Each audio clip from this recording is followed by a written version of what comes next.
Name is Ken Issa, and my story is not an easy one to tell. It is a tale of betrayal, heartbreak, and the ultimate quest for redemption. I grew up in a small village in Kenya, nestled between lush green hills and the vast, endless savanna.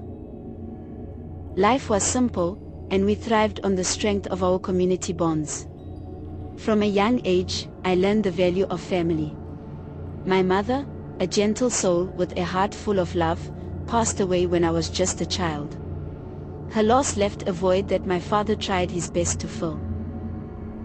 He remarried when I was 12, bringing a stepmother and a stepsister into our home. My stepmother, Miriam, was kind but distant, and her daughter, Adela, was a year younger than me, full of life and laughter. Adela and I grew close quickly, despite our different natures. She was the wild one, always ready for adventure, while I was more reserved, preferring the solace of books and the beauty of the natural world around us.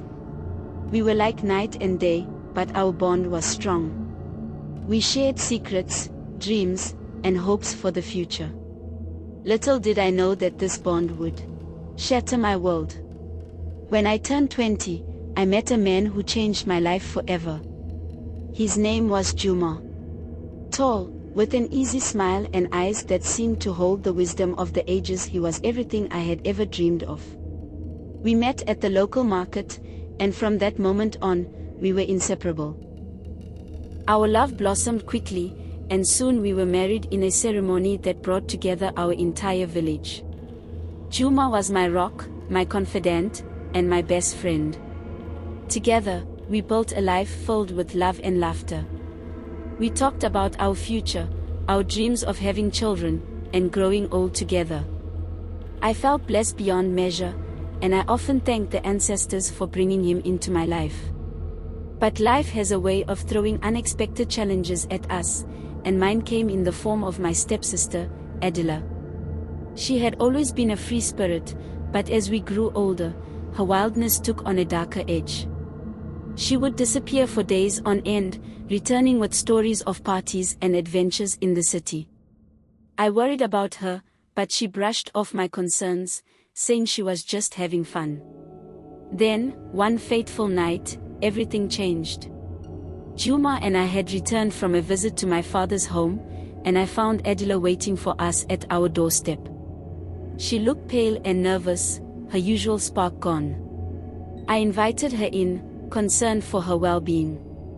She stayed with us for a few days, and slowly, I began to notice a change in Juma. He seemed distant, preoccupied, and I couldn't understand why. One evening, as I was preparing dinner, I overheard them talking in hushed tones. Their voices were low, urgent, and I felt a knot of fear tighten in my stomach. I confronted them, demanding to know what was going on. That was when my world came crashing down. Adela, with tears streaming down her face, confessed that she was pregnant. My heart sank, but it wasn't until she said Juma's name that I felt the ground disappear beneath me. My husband, the love of my life, had betrayed me with my own stepsister. The pain was indescribable, a searing agony that left me breathless. I couldn't comprehend it. How could they do this to me? Juma tried to explain, saying it was a mistake, a moment of weakness. But his words were hollow, and the damage was done. I felt a rage like I had never known before, a deep, burning anger that consumed me. I lashed out, screaming, crying, and finally, I left. I wandered the village in a daze, the night air cool against my tear-streaked face. I ended up at my father's house, where I collapsed into his arms, sobbing uncontrollably. He held me, whispering words of comfort, but nothing could soothe the pain I felt. My heart was shattered, and I didn't know how to pick up the pieces. In the days that followed, I withdrew from everyone. I couldn't bear to see Juma or Adela. The village buzzed with gossip, and I felt the weight of their judgment. But slowly, as the weeks turned into months, I found a strength within myself that I didn't know I possessed. I began to heal, to rebuild my life without Juma. Adela gave birth to a baby girl, and though it pained me, I knew I couldn't hold the child responsible for the sins of her parents. I saw the baby once, from a distance, and I felt a pang of sadness for what might have been. But I also felt a glimmer of hope. Life goes on, and so must I. I focused on my work, on building a future for myself. I threw myself into community projects, helping to educate young girls and empower women in our village. Through this work, I found a new purpose, a way to turn my pain into something positive.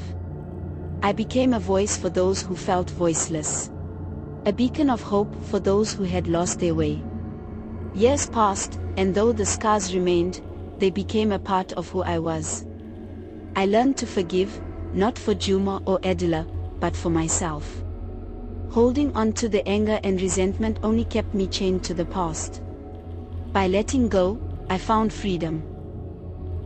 Today, I stand before you as a survivor.